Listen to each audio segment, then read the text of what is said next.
Yo yo yo, c'est Balou et c'est parti, on va parler des Migos et Culture 2. Je sais que vous êtes beaucoup à m'avoir demandé, écoutez, ça arrive tout de suite. Turn up! Bon, on va parler de Culture 2. Alors Culture 2, que dire? Je vais pas vous faire une review du projet parce que pour moi, ça, en mon sens, la musique c'est personnel, ça veut dire que toi tu vas kiffer, moi je vais peut-être pas kiffer ce que toi tu vas kiffer, etc. Et je me sens pas assez, je sais pas, tu vois, genre, je suis pas la voix de la musique. C'est-à-dire que moi j'ai mes goûts, t'as tes goûts, on a chacun les choses qui créent nos sensibilités. Moi je vais juste donner mon petit avis sur le projet, mais pas musical, c'est-à-dire ce qu'il y a autour du projet. Alors déjà moi j'ai un grand respect pour Migos, qui pour moi, quand j'ai dit ça, je m'en souviens sur Facebook, je me suis fait allumer, qui pour moi est un groupe underground. Je vais expliquer pourquoi je dis underground. Alors, il y a underground et il y a mainstream. Mainstream, c'est les gens qui sont connus du grand public, qui ont un message ouvert, etc. Et underground, c'est plus des gens qui parlent à une petite niche et qui ont un message très fermé, qui sont dans les codes vraiment stricts, tu vois. Et moi, je trouve que, en fait, Migos, c'est un groupe underground, mais mainstream. Parce que, on va pas se mentir que Migos, ils ont quand même réussi à péter avec des sons très trash. Bad and Bougie, il raconte que sa salope est bad et les bourgeoises, ils disent des trucs vraiment super trash. Tu vois, on va pas se mentir, ils sont mainstream, mais ils sont trash de ouf. C'est eux qui ont popularisé des expressions comme bendo. Je trouve qu'ils sont quand même dans un truc, c'est vraiment... En fait, ce que j'aime bien chez eux, c'est qu'ils n'ont pas bougé de ce délire trap d'Atlanta.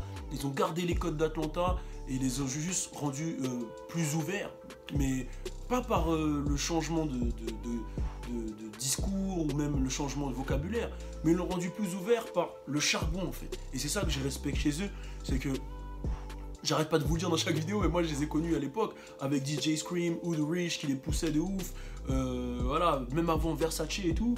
Et en vrai, si tu regardes les Migos de Versace, ou même avant Versace, avec ou sans Offset, et les Migos de maintenant, c'est le même discours, c'est les flows, ils se ressemblent toujours un peu, mais il n'y a pas grand chose qu'à changer à part eux en tant qu'humains, c'est-à-dire les locks sont poussés, l'argent est rentré, donc ils s'habillent différemment, mais ils ont gardé la même ligne directrice, ils n'ont pas changé. Je trouve que ça c'est très fort et je respecte de ouf. Maintenant, ce que j'aime bien aussi chez Migos, c'est qu'ils sont unis. En général, des groupes comme, même tous les groupes quasiment, après le premier album, ça se sépare, où chacun fait sa carrière solo. On va dire qu'ils l'ont fait plus ou moins leur carrière solo, c'est-à-dire que Quavo il a sorti son projet avec Travis Scott, qui d'ailleurs a été supprimé de partout, Unsho Jack a été supprimé de partout, je sais pas c'est quoi le problème, je crois qu'il y a une embrouille entre les deux. Il y a Offset qui a sorti son projet avec Metro et 21, et il y a Takeoff qui sortira là son projet avec DJ Carnage. Et ça, je trouve ça fort, c'est que c'est vraiment une famille, tu vois. Déjà, il y a le lien de sang, mais c'est une famille même dans la musique, tu le sens. Ils se complètent dans Migos.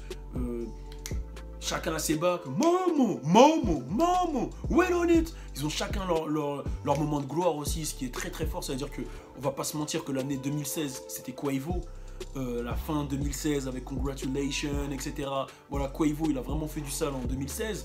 Avec l'époque Look at Madab, Bitch Dab, c'était vraiment lui. Offset, c'était 2017. Voilà, Offset, il a fait que parler de lui cette année.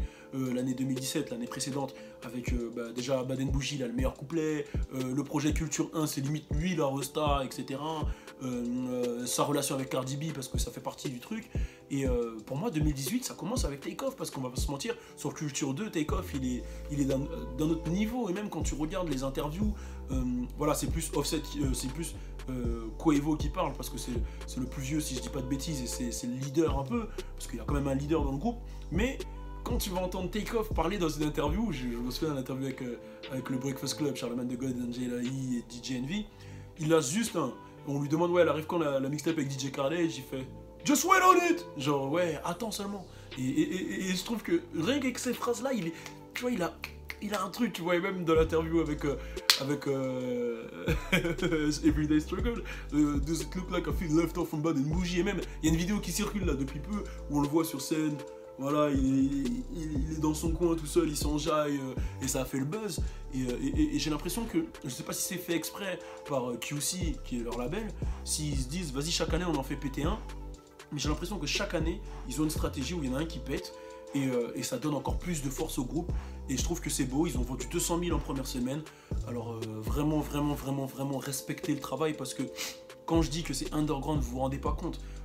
On va comparer par exemple à un Drake. Drake, c'est un message qui est beaucoup plus ouvert. Il y a des messages d'amour, il y a des messages, tu vois, qui parlent vraiment à tout le public. Là, les mecs, ils ont leur langage à eux. Il y a des trucs qu'ils disent, si tu viens pas de la rue, tu comprends pas, frérot. Tu vois ce que je veux dire? Et ils ont réussi à populariser ça. Grand respect à QC qui ont investi sur eux. QC, qu'ils arrivent à populariser vraiment Atlanta, qui mettent Atlanta à un niveau au-dessus, tu vois. Quand je pense aux artistes qu'ils ont, là, il y a Lil Baby qui va arriver très très fort. Je le dis dans toutes les vidéos, mais Lil Baby, c'est le turfu. Grand respect, même ils ont changé. Pour moi, Migos, allez, je vais le dire, pour moi, c'est le plus gros groupe de rap, en vrai. En vrai, pour moi, c'est le plus gros groupe de rap. C'est-à-dire que oui, j'ai vu qu'il y avait Bone Thugs, que je respecte, qui ont bossé avec Biggie, Tupac, qui sont pas contents. Mais on va pas se mentir que Migos, ils ont marqué les époques de la manière de parler, la manière de s'habiller. Ils ont marqué les époques à tous les niveaux et il faut respecter Migos. Je vous le dis, il faut respecter Migos. Alors, comme j'ai dit, moi j'aime pas faire des reviews musicales, etc. J'aime pas influencer les gens musicalement parlant. Kiffe ce que tu kiffes, t'as ta raison de kiffer.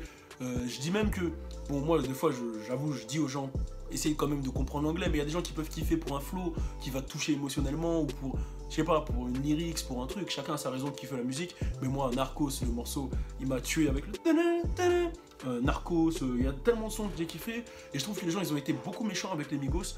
Dire ouais, le projet il est pété, le projet il est pété. Et je pense que ils ont tellement de buzz, il y a eu tellement d'attentes autour des Migos que les gens ont peut-être surestimé le projet. Et pour moi, si tu enlèves tout le buzz, toute l'attente qu'il y a, et que tu enlèves l'appellation Culture 2, parce que c'est vrai que Culture 1 c'est un classique, le projet il est très costaud.